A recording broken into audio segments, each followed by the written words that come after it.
Hello and welcome in this new lecture. In this lecture series, we are discussing literary theory, and we have already discussed literary theories like neocriticism, structuralism, post-structuralism, psychoanalysis. And today, in this new lecture, we are going to take up new field of literary studies, that is feminism. So, first of all, we have to understand what is feminism actually. Just remember that feminism is primarily actually is a political movement or stance,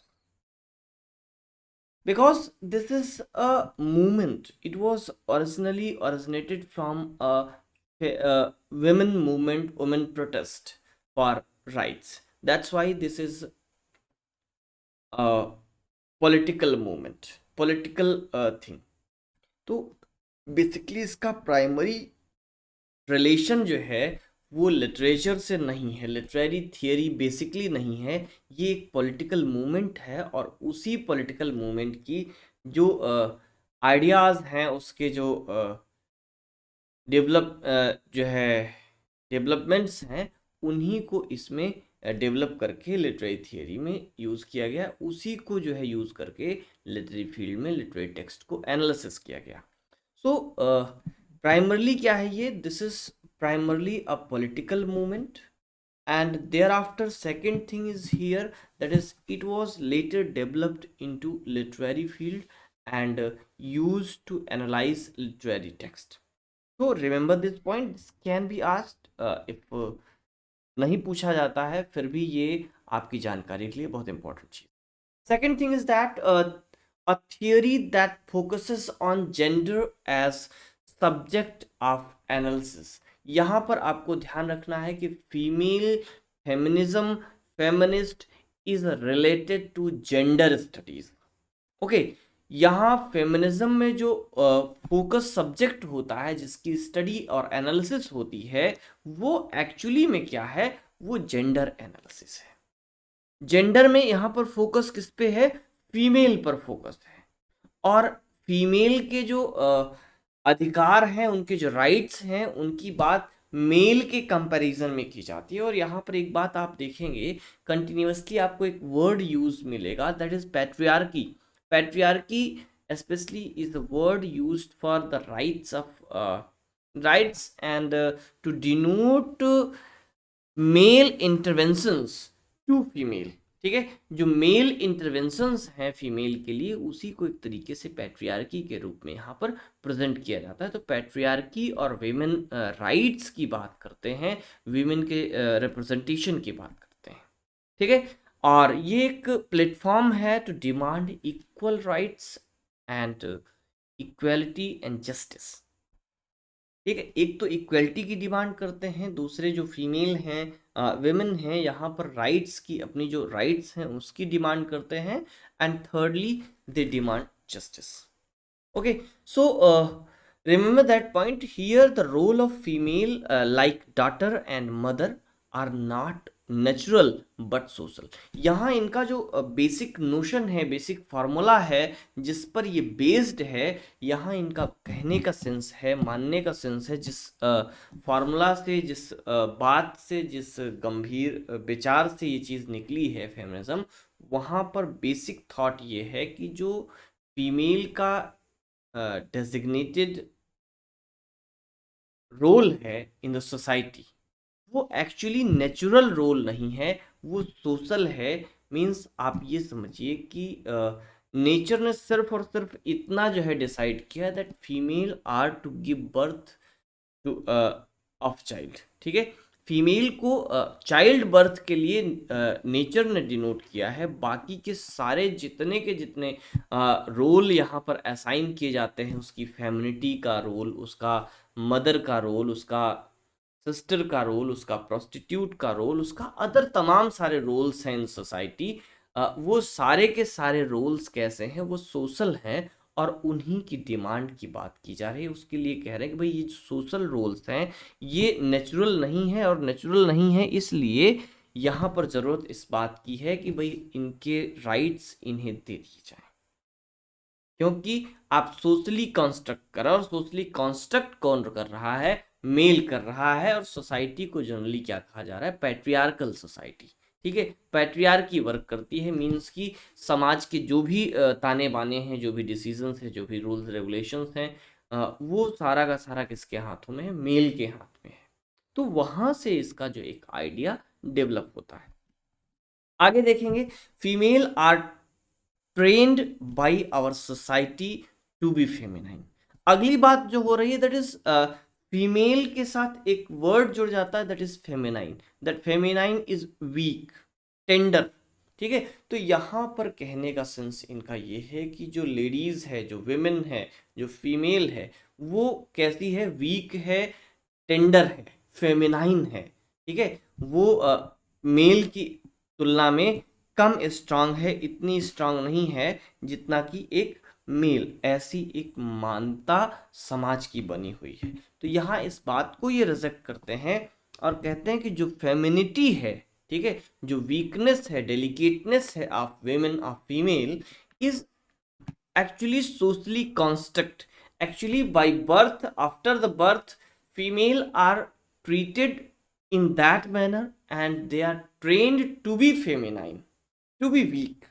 उन्हें समाज कमजोर बनाने के लिए, कमजोर करने की नीयत से ट्रीट करता है, जिससे क्या होता है कि वो फेमिनाइन जो है उनका नेचर हो जाता है। एक्चुअली बाय नेचर वो ऐसी है नहीं, ये फेमिनिज्म का मानना है।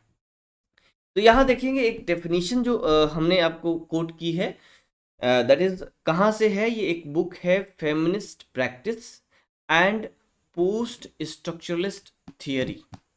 तो यहां पर एक जो डेफिनेशन दे रहे हैं, that is the term patriarchal refers to power relations in which women's interests are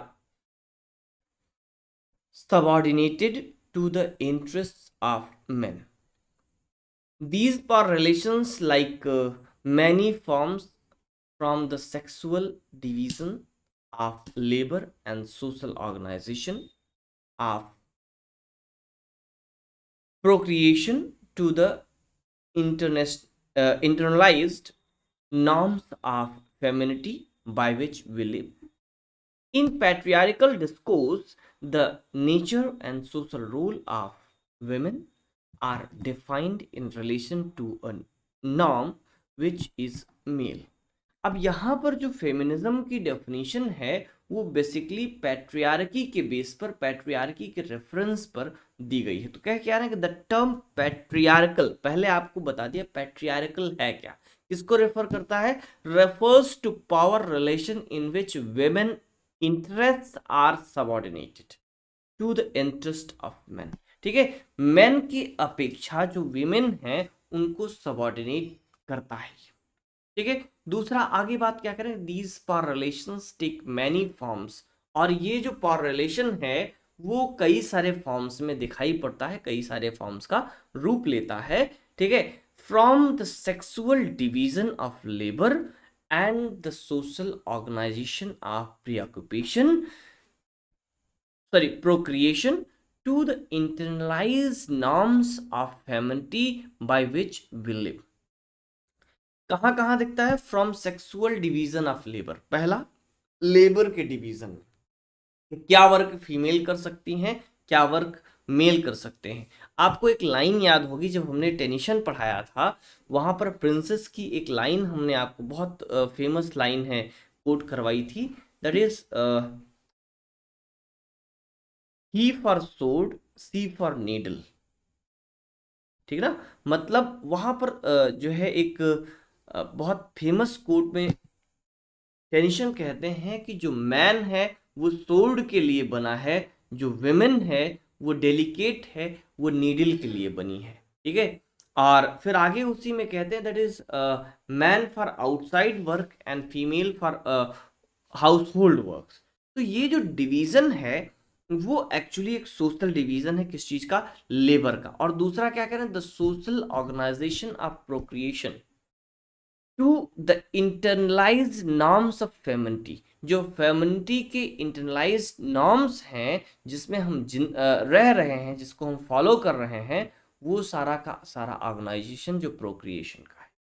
आगे तमाम कुछ चीजें कंटेंट छोड़ करके आगे एक लाइन आगे इसमें मेंशन की गई है, इन पैट्रियार्कल डिस्कोर्स। अब यहां पर देखिए, जो फेमिनिज्म का पूरा डिस्कोर्स है, जो सोसाइटी का, यहाँ पर जो पैट्रियार्कल डिस्कोर्स की बात कर रहे हैं, एक्चुअली जो फेमिनिज्म है वो इस बात को मानता है that is this whole society is a patriarchal discourse, because here male is dominant, the society is male dominated, that's why this is patriarchal discourse.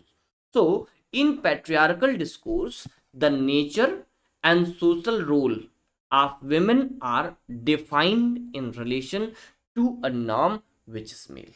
जो इस सोर्स में जो नेचर और सोशल रोल है किसका, विमेन का, फीमेल का, वो किस बेस पर डिफाइन होता है, in relation to a norm which is male. Means एक ऐसा नॉर्म, एक ऐसा रूल रेगुलेशन, ठीक है, जो मेल द्वारा क्रिएटेड है, मेल रूल रेगुलेशन है, उसके अकॉर्डिंग ये चीजें डिफाइंड होती है। तो यहां से एक बात पता चल जाती, इसी का जो डिस्कशन है, इसी की जो स्टडी है, ठीक है, और इसी के अगेंस्ट जो फीमेल के राइट्स हैं उनको ऑब्जर्व करने की, उनकी इक्वालिटी की जो लड़ाई है, वो क्या है, फेमिनिज्म है। क्लियर? आई होप आपको इतनी बात क्लियर समझ में आ गई, फेमिनिज्म है क्या, इसका पर्टिकुलर गोल क्या है। तो आगे जरा समझते हैं कि feminism as a literary theory क्या है।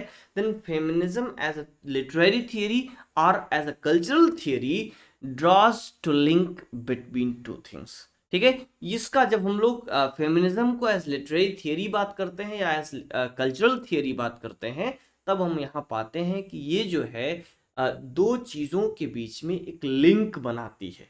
वो दो चीजें क्या हैं? पहली है the representation of women in art. अब यहां आर्ट को समझेंगे, art in general, not in particular. देखिए मीनिंग इसका जरा समझिएगा, जब हम कहते हैं art in general, then we include all the arts within that. Means here we are talking of the representation of women in all type of arts, whether these are literature, music, painting or any other art. Clear? और दूसरी जो चीज है जिसके बीच में link यहां पर define किया जाता है, वो ये है the real material conditions in which they live, they means female.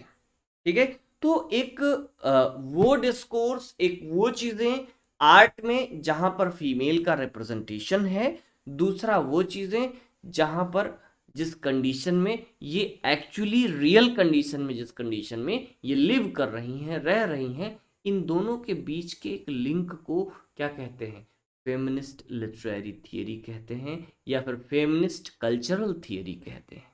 ठीक है, तो यहाँ पर जो ये फेमिनिज्म है वो एक्चुअली किसी लिटरेरी टेक्स्ट को एनालाइज करने की कोशिश करेगा, तो एक लिंक बनाने की कोशिश करेगा किसके बीच में, जो उस टेक्स्ट में फीमेल को,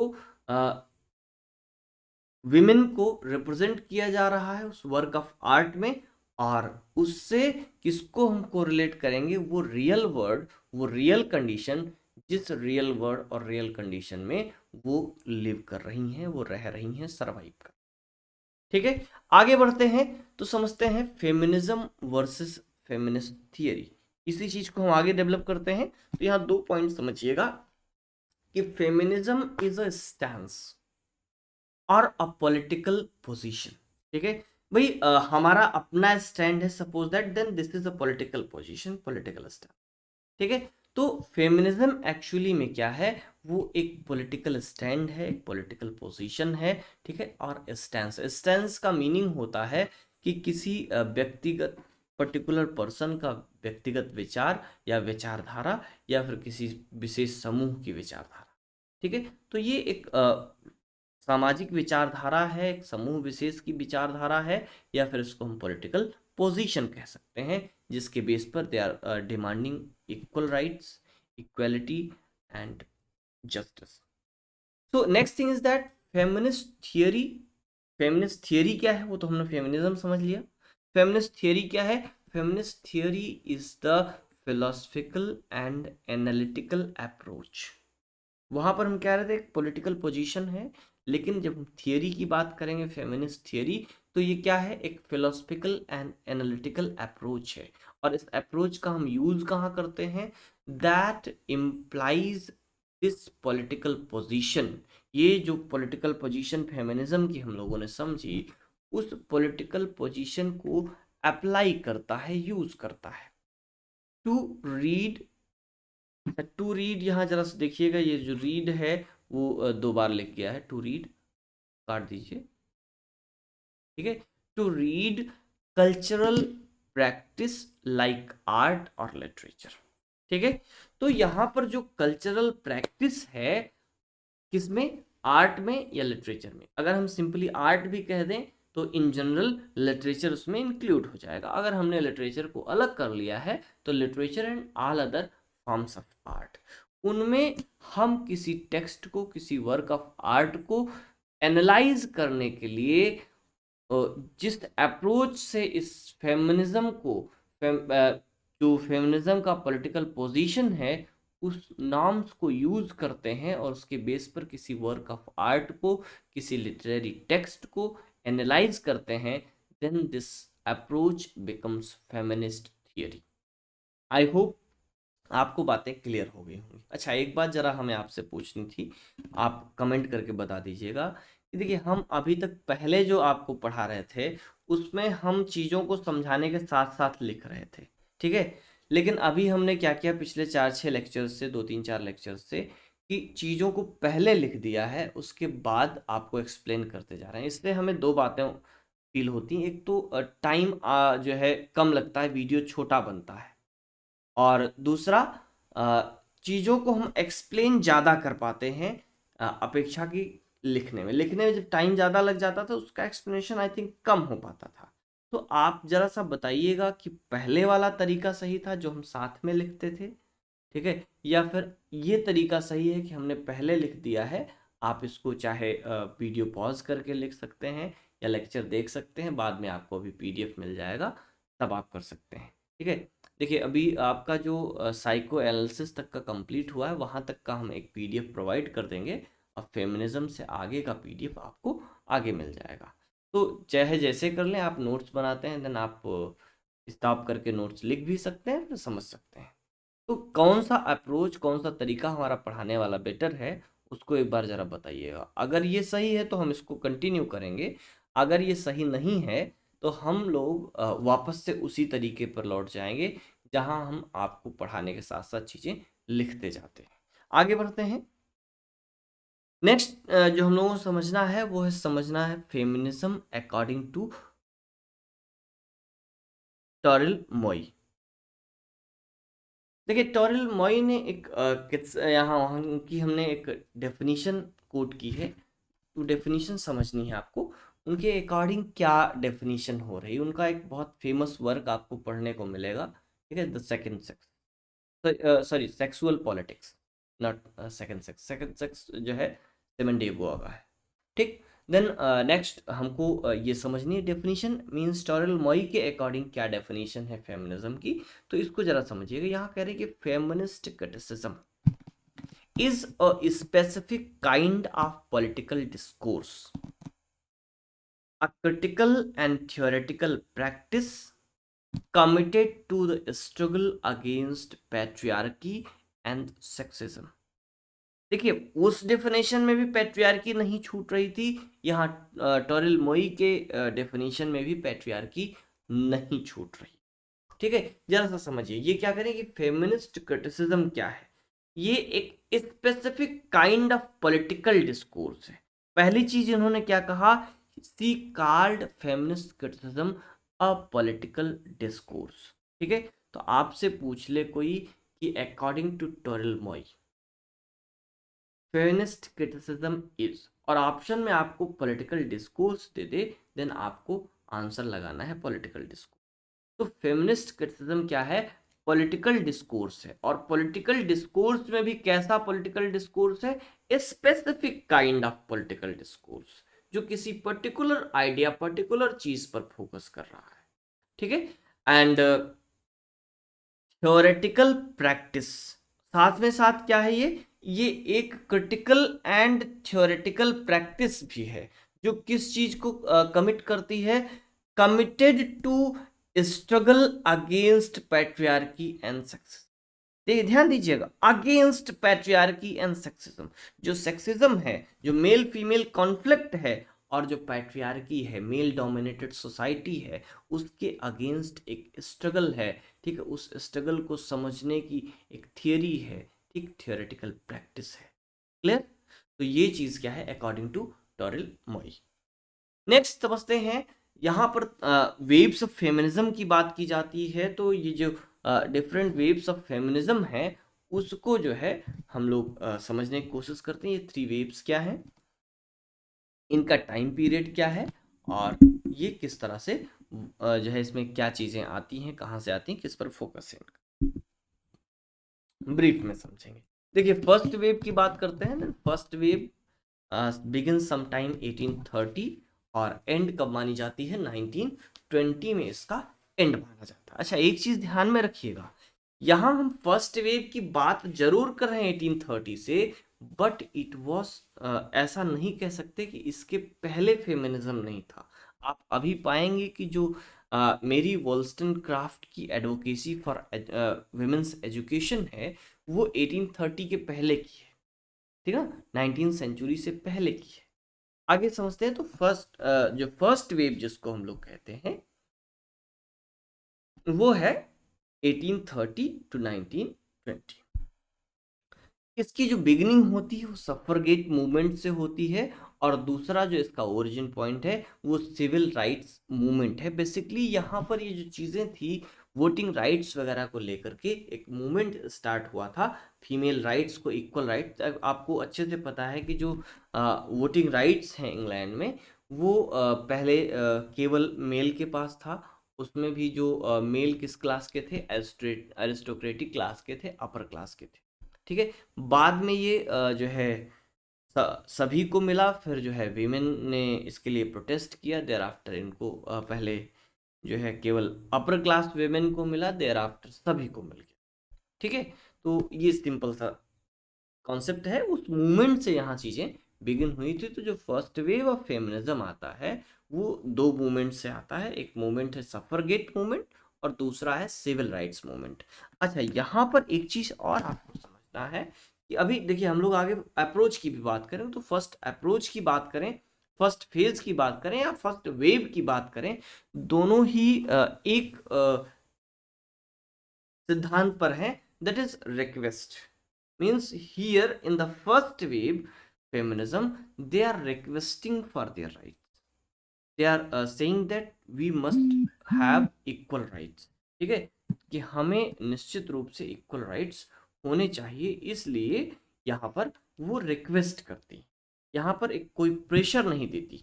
तो फर्स्ट वेव था। आगे सेकेंड वेव की बात करते हैं। Second wave of feminism, second wave of feminism कब से बिगिन माना जाता है? ये बिगिन माना जाता है 1960s से। और इसमें जो सबसे इम्पोर्टेंट काम था कि जो वेमेन ग्रुप्स थे, ठीक है, उनकी एक नेटवर्किंग पर जोर दिया गया। मींस कि जो फेमिनिस्ट ग्रुप्स है, वेमेन्स ग्रुप का मतलब समझिए कि feminist group, the groups which are talking of the rights of women, उनकी एक नेटवर्किंग का काम किया गया, उनको जोड़ने का काम किया गया। ठीक है, and it was deeper engagement with political debates. तो यहाँ पर जो है एक पॉलिटिकल डिबेट जो है बढ़ता जा रहा था, किस पर? Female right. एक्चुअली यहाँ देखिए, जरा से स्पेलिंग गलत है, ये इंगेजमेंट होना चाहिए। ठीक है, ये क्या होना चाहिए? ये एंगेजमेंट, इसको करेक्ट कर लीजिएगा, ENGAGEMENT। तो यहाँ पर एक एंगेजमेंट है किस चीज़ का?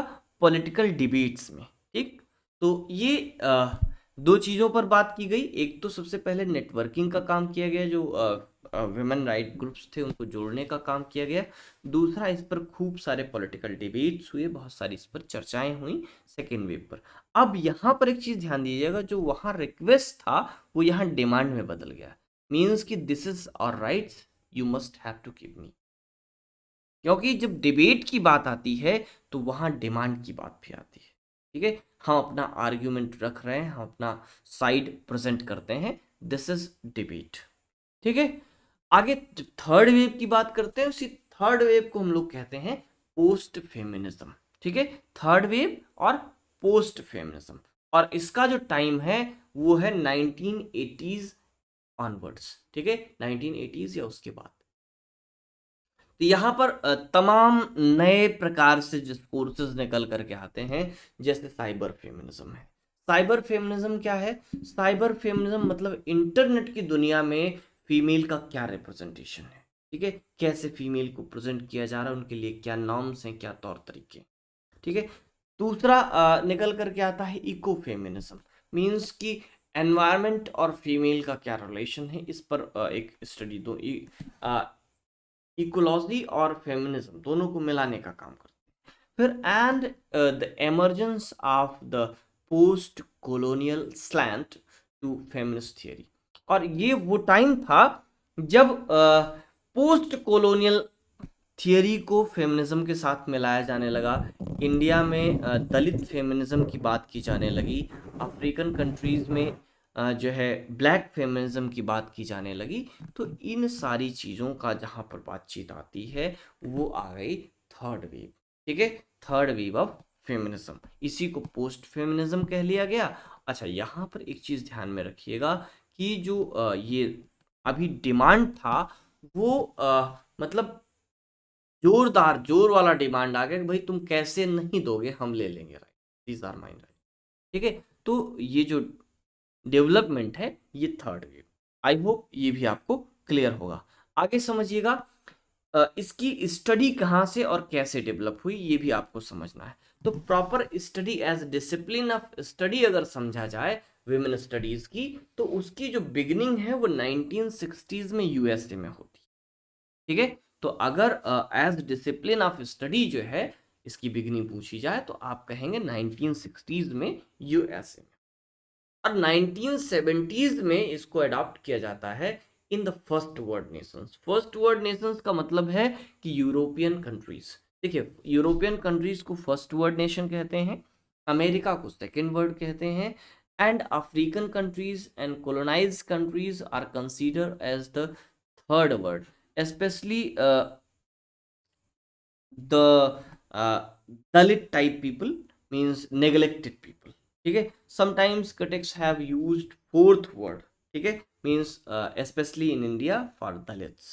ठीक है, दलित का जो एक डिस्कोर्स है उसके लिए एक फोर्थ वर्ड जो है भी यूज किया जाता है टर्म के रूप में। तो ये बात ध्यान में रखिए। सबसे पहले कहाँ ये बिगिन हुआ? यूएसए में बिगिन हुआ 1960s में। There after reached European countries, that is first world countries in 1970s। And after that India की अगर हम बात करें, then in India it began and encouraged with the works of journals like Manushi, Indian Journal of Gender and तीसरा है संयुक्ता।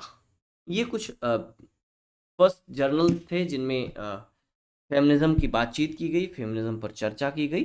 तो वहीं से इंडिया में इसकी ओरिजिन की बात करते हैं। अच्छा, एक बात और ध्यान रखिएगा, ये मेरा अपना पर्टिकुलर विचार है, ठीक है, और वैसे ये विचार गलत नहीं और सच है। तो इसमें आपको एक बात समझने को मिले कि भाई हमारा इंडिया जो है वो यूरोपियन कंट्री जैसा नहीं था। We believe in equality, we give equal rights to women, even we give female the place of devi। Okay, तो यहाँ पर इक्वालिटी थी, यहाँ फेमिनिज्म की ज़रूरत नहीं पड़ती। अगर जो ब्रिटिशर्स थे, जो कॉलोनाइजर्स थे, वो नहीं आए होते, या जो अटैक्स हुए इंडिया पर वो नहीं हुए होते, ऐसा मेरा मानना है। ठीक है, कि फेमिनिज्म की ज़रूरत इंडिया में नहीं पड़ती। एक्चुअली में हुआ क्या, आप अगर हिस्ट्री समझें तो एक लंबा टाइम हुआ जिसमें मुगल आए, तुर्कीज आए, ठीक है, इस्लामिक आक्रमण हुए, ठीक।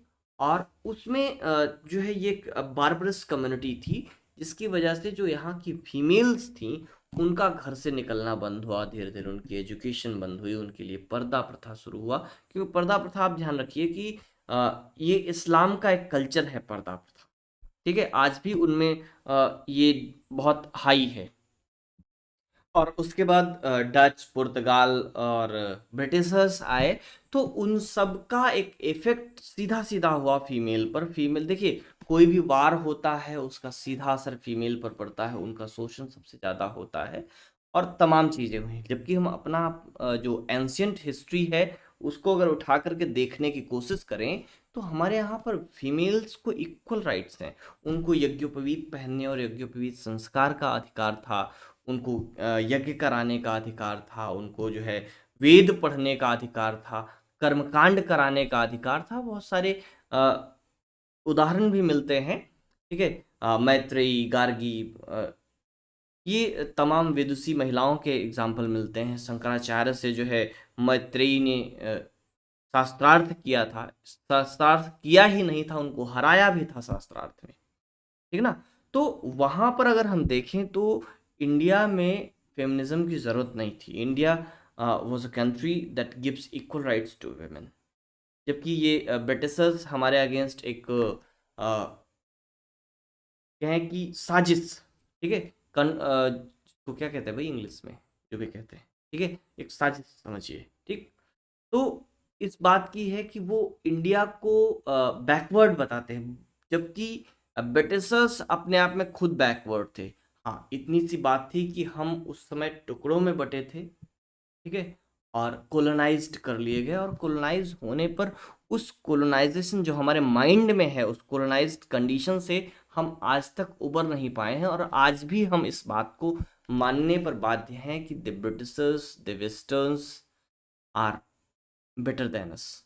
जबकि ये बात रॉन्ग थी और आज भी रॉन्ग है, ठीक है। आगे बात करते हैं, नेक्स्ट पॉइंट देखेंगे जिसमें कुछ वर्जन्स या टाइप्स ऑफ फेमिनिज्म हुए, जो आगे डेवलपमेंट्स हुए। तो उनमें आप ब्लैक फेमिनिज्म की चर्चा करेंगे। ब्लैक फेमिनिज्म आता है, दलित फेमिनिज्म आता है, and initially LGBTQ means lesbian, lesbian that is homosexual relation of girls, females, and gay, that is homosexual relation of male, boys, okay.